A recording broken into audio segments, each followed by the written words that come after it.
मोहम्मद इब्न कासिम का ताल्लुक एक मुअज़्ज़ज़ कुरैशी खानदान से था। वो ताइफ के एक नामूर घराने में पैदा हुआ, जहां शजाअत और क़ियादत खून में शामिल थी। उसका चचा हजाज बन यूसुफ बनो उमिया के अहम तरीन गवर्नरों में से था, जिसने खिलाफत के इस्तेहकाम में अहम किरदार अदा किया था। मोहम्मद बिन कासिम की परवरिश और तालीम भी उसी अंदाज में हुई कि वो न सिर्फ एक बेहतरीन सिपाही बने, बल्कि एक ज़हीन हुक्मरान और मुंतज़्ज़म भी साबित हो।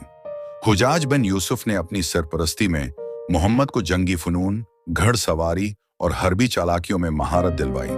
कम उम्री में ही उसने फौज की क़ियादत सीख ली थी और फारिस के इलाकों में मुख्तलिफ जंगों में हिस्सा ले चुका था। इसकी कामयाबियों ने उसे अमवी दरबार में एक अभरता हुआ सतारा बना दिया था। सनद उस वक्त राजा दाहिर के ज़ेर हुकूमत था, जो बरहमन खानदान से ताल्लुक़ रखता था।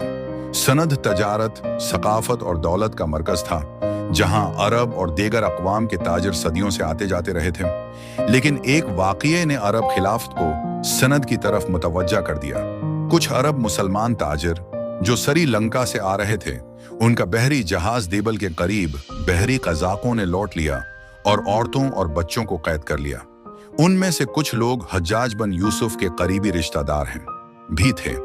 जब यह खबर हज्जाज तक पहुंची तो वो शदीद गुस्से में आ गया और राजा दाहिर को खत लिखा कि वो कैदियों को आज़ाद करे और लौटी हुई अशिया वापस करे।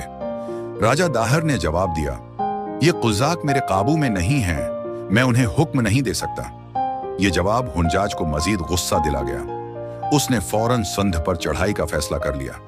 उससे पहले 2 नाकाम महमात भेजी गई थी, मगर अब की बार हज्जाज ने अपने सबसे काबिल सिपा सालार मोहम्मद बिन कासिम को मुंतखब किया और कहा, सनद की सरजमीन पर सिर्फ एक झंडा लहराएगा, खिलाफत इस्लामिया का।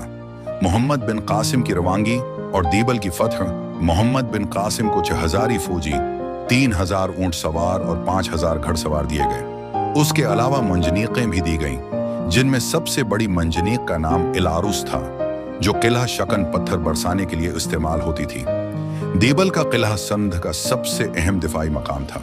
यह समंदर के किनारे था और उसके बुलंद मीनार पर एक अजीम शान बत नस्ब था, जिसे राजा दाहिर के फौजी मुकद्दस मानते थे। मोहम्मद बिन कासिम ने हुक्म दिया कि सबसे पहले उस बत को निशाना बनाया जाए। अलारूस मंजनीक से जबरदस्त पत्थर बरसाए गए और जल्द ही वो बत हलाक हो गया, गर गया। दीबल के सिपाहियों का हौसला टूट गया और मुसलमान फौज ने किले में दाखिल होकर फतह हासिल कर ली।